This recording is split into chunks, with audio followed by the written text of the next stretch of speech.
ఆంధ్రలా మాజీ మంత్రులను తోకల ఈక కన్నా దారుణంగా చేస్తుండ్రు కొంతమంది పోలీసోళ్ళు. మళ్ళీ ఏసీపీలు డీసీపీ రేంజ్ ఆఫీసర్లు ఆంతలేరంటే ఏమో అనుకోవచ్చు కానీ ఎస్ఐ సిఐ రేంజ్ ఆఫీసర్లు కూడా అస్సలు దేకుడే లేదట.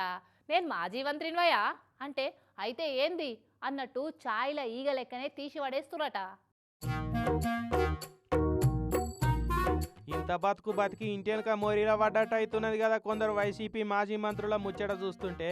కొందరు పోలీసోళ్ళు అయితే అధికార పార్టీ కార్యకర్తకి ఇచ్చిన ఇలువ కూడా మాజీ మంత్రులకు ఇయనట్టే కొడుతున్నది. జూన్ 4 తారీఖు నాడు కూటమి సర్కారు పవర్లకు వచ్చింది కదా. ఇక వాళ్ళేమో ఏడాది పండుగ చేసుకుంటే పక్క పార్టీ వాళ్ళేమో ఎన్నుపోటు దినం అనుకుంటా పేరంటం ముంగటేసుకున్నారు. ఇక పొద్దుగాలనే నాష్ట చేసి ఎన్నుపోటు దినం నిరసన ఫంక్షన్ కు పోతుంటే నడిమిట్ల గుంటూరు పట్టాభిపురం పోలీసోళ్ళు అంబటి రాంబాబు సార్కు అడ్డం పడ్డారు. ఇక చూడురి అంబటి సార్ సునామీ భూకంపం వచ్చిన సముద్రం అలలెక్కనే సిఐ మీద ఎట్లా ఊగిపోయిండో.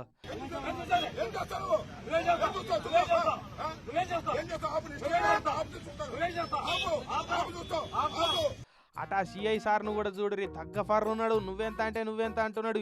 ఏ ఏ ఏ అని బాదిషా సినిమాల నాజరు సారు బ్రాహ్మి సార్ల లెక్కనే ఒకరి మీద ఒకరు కుతికలు కూలబడేటట్టు మొత్తుకున్నారు.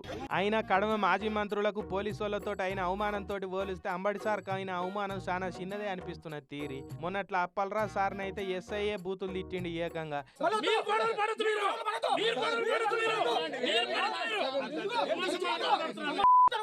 ఇక విడుదల రజనక్కనైతే సిఐఏ ఏహే జరగమ్మా అని తిరుపతి దర్శనం క్యూ లైన్ లో నెట్టేసినట్టే నెట్టేసిండు.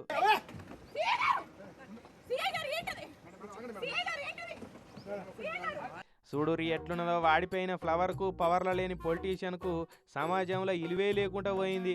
ఒకప్పుడు ప్రోటోకాల్ల సెల్యూట్లు కొట్టే పోలీసు వాళ్ళు ఇవాళ లాఠీలు ఎత్తి కొడతామనబట్టే. ఒకప్పుడు వంగి దండాలు పెట్టిన వాళ్ళు ఇప్పుడు పుంగి బజాయిస్తామనబట్టే. మాజీ మంత్రులనే కూరల కళ్యామాగు లెక్క తీసేస్తున్నారంటే వీళ్ళ పేరు చెప్పుకొని పోలీస్ స్టేషన్లకు పోయిన పంక పార్టీ కార్యకర్తల పరిస్థితి ఏందో పోరి. అలా నా దేవుడే కాపాడుగాక అని అనుకుంటురట ఈ సంగతి తెలిసిన వాళ్ళు పాపం.